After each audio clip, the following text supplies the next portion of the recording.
Meenu ma'am, अगला सवाल आपसे है कि जैसे ही विपक्ष ने अपने गठबंधन का नाम इंडिया रखा, वैसे ही इस नाम को लेकर भी बहस शुरू हो गई। अब भाजपा के कई नेता जो है वो इंडिया शब्द से परहेज करते दिख रहे हैं। असम के मुख्यमंत्री तो सबसे आगे निकल गए, उन्होंने अपने ट्विटर पर बायो में इंडिया की जगह भारत शब्द लिख दिया है।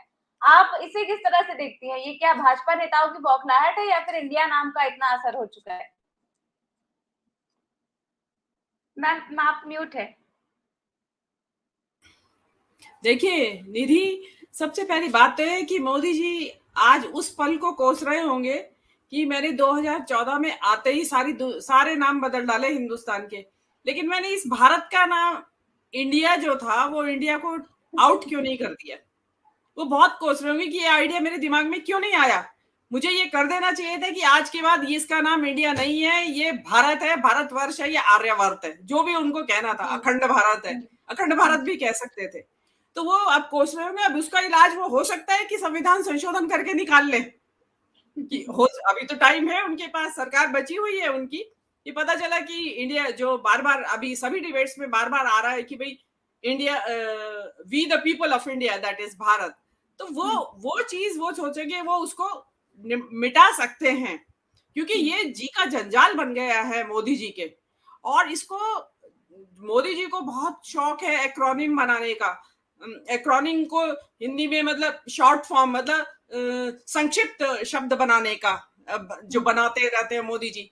तो विपक्ष ने उनकी दवाई का स्वाद उन्हीं को चखा दिया अब, कि देखिए कैसा लगता है ये एक्रोनिम बनाना। तो मोदी जी को बड़ी कड़वी लग रही है दवाई, न थूकते बन रहा है न निगलते बन रहा है। तो बहुत मुश्किल है इसमें। जो आपने हेमंत बिस्व शर्मा वाली बात कही, ये एक बहुत महत्वपूर्ण बात है। आप अंग्रेजी को कोस रहे हैं, जैसा अभी अनिल सिन्हा जी ने तो बहुत ही अच्छी एक उसका इतिहास के साथ रख दिया कि इंडिया नाम कहाँ से आया। तो आप अंग्रेजों ने उसको इंडिया बना दिया, इंडिका का, जो मेगास्थनीज ने जो बुक लिखी थी इंडिका का, उसने इंडिया बना दिया। तो इंडिया जो है अगर अंग्रेजों की देन है, ये औपनिवेशिक माइंडसेट का आप इसको परिचायक बता रहे हैं। तो भारतीय जनता पार्टी में जो पार्टी शब्द है वो हिंदी का शब्द है क्या? उसे हटाइए, आप भारतीय जनता दल करिए, भाजद करिए अब अपने देश अपनी पार्टी का नाम।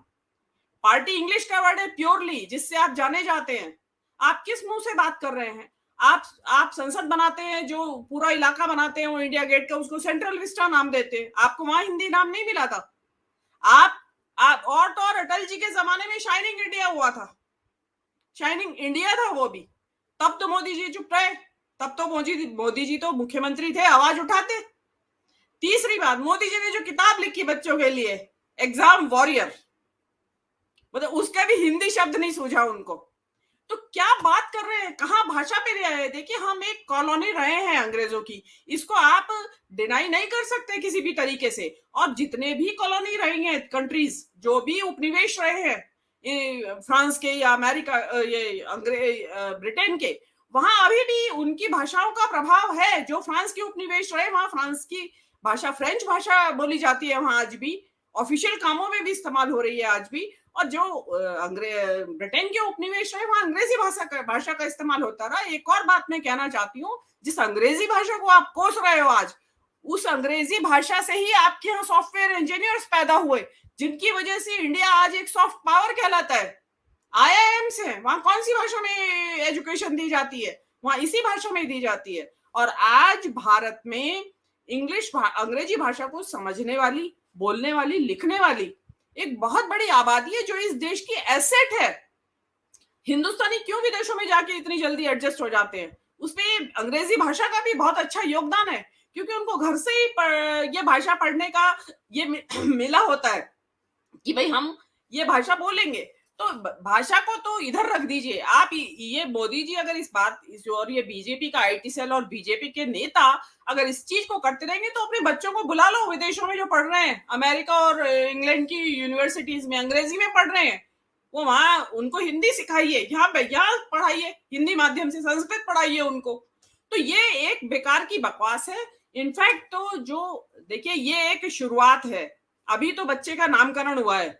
अभी बड़ा जैसे जैसे बड़ा होगा तो वो अपने करिश्मे दिखाना शुरू करेगा। इंडिया नाम का बच्चा जो INDIA बना है, तो मोदी जी ने इस चीज को भाप लिया है कि ये खतरे की घंटी आ गई है मेरे लिए, तो उन्होंने इसीलिए 28 के बरक्स उन्होंने 38 को एक सामने इकट्ठा किया। तो और अब जो नाम रखा गया है बहुत कैची नाम है, मतलब public is going gaga over this name, मतलब पब्लिक को इतना मजा आ रहा है, एंथ्रॉल्ड है पब्लिक इस इंडिया नाम से। तो उसको मोदी जी समझ रहे हैं, क्योंकि उनको पता है अपने आप वो इन चीजों के महारथी है, उनको पता है कि जबरदस्त मैं हिट विकेट हो गया हूं। तो ये है जी निधि। अगला सवाल मीनू मैम आपसे है कि विपक्ष की बैठक में तो सब साथ रहते हैं, लेकिन बैठक के बाद सुर बदलने लगते हैं। कल ही जैसे सीताराम येचुरी ने कहा कि वो ममता बनर्जी के साथ हाथ नहीं मिलाएंगे, तो वहीं खबरें आ रही थी कि नीतीश भी मीटिंग के बाद तुरंत चले गए थे, प्रेस कॉन्फ्रेंस में शामिल नहीं हुए थे। तो आपको क्या लगता है कि सिर्फ दल मिले हैं, दिल नहीं मिले हैं? कहीं ऐसा तो नहीं कि 24 के आने से पहले ये इंडिया में बिखरने लगेगा?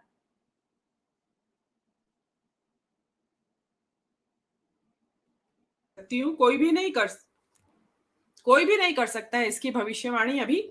लेकिन देखिए जो भी एक बहुत बड़ा गठबंधन है ये 26 पार्टियों का, तो उसमें हिकअप्स जिसको कहते हैं हिचकियां तो आएंगी उसमें। और अभी जुम्मा 8 दिन भी नहीं हुए इसको जन्म लिए हुए, तो उसमें हम असल में क्या हो रहा है कि बहुत सारी अपेक्षाएं, बहुत सारी उम्मीदें लाद रहे हैं इमीडिएटली उनके ऊपर।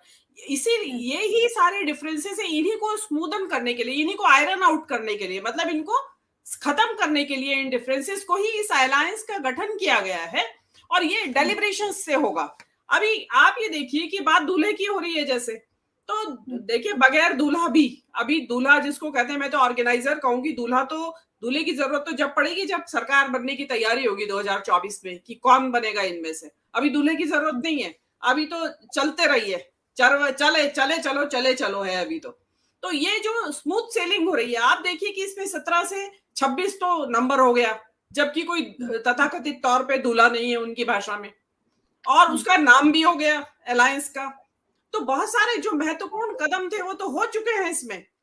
और जो जैसा कि अंदर के सूत्र लोगों के बताते हैं, हमें भी बताते हैं कि भाई सीट शेयरिंग अरेंजमेंट भी बहुत सारा लगभग कंप्लीट हो चुका है।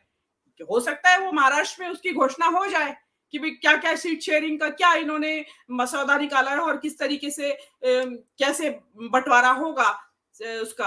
और देखिए ये इस तरह की हिकअप्स आती रहेंगी, इनको भाई बीजेपी को तो कुछ ना कुछ चाहिए ना आलोचना के लिए, तो वो करेंगे आलोचना, और करनी भी चाहिए कि उनके सामने इतना बड़ा एक मॉन्स्टर खड़ा कर दिया है विपक्ष ने, तो उससे निपटने के लिए वो कहीं ना कहीं से तो तर्क लाएंगे ही। और जैसा कि अभी मेरे से पहले वक्ता ने भी कहा कि हम पार्लियामेंट्री डेमोक्रेसी में हैं, उसमें प्रधानमंत्री का नाम कोई पहले नहीं घोषित किया जाता है। पार्लियामेंट्री डेमोक्रेसी का मतलब ही यही है कि सरकार चुन के आए और उसके बाद सांसद या विधायक जो भी है अकॉर्डिंगली वो अपना नेता चुनेंगे।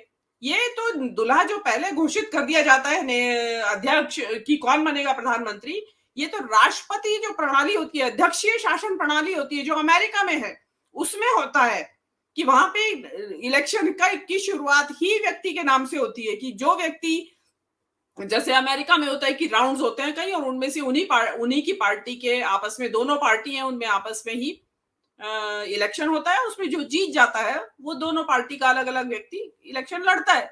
तो इसको थोपना कि आप दुल्हा घोषित करिए, ये एक बिल्कुल पार्लियामेंट्री डेमोक्रेसी के जो इथॉस है और जो प्रिंसिपल्स है उसके बिल्कुल अगेंस्ट है। संविधान में ये कहीं नहीं लिखा है कि नेता पहले होना चाहिए, प्रधानमंत्री पहले होना चाहिए, उसके बाद चुनाव होंगे राजनीतिक दलों की तरफ से, पहले प्रधानमंत्री घोषित हो, ऐसा कहीं नहीं लिखा है। और प्रधानमंत्री पहले घोषित हो जाते तो शायद कभी इंद्र कुमार गुजराल, देवेगौड़ा और जो वीपी सिंह है, ये कहाँ प्रधानमंत्री बन सकते थे अगर पहले से ही प्रधानमंत्री घोषित करके चुनाव किए जा सकते थे। तो ये गलत डिमांड है, हमें डिस्करेज करना चाहिए इसको। भाजपा कहते रहे, लेकिन पार्लियामेंट्री डेमोक्रेसी का ये नॉर्म नहीं है, यही मेरा कहना है। जी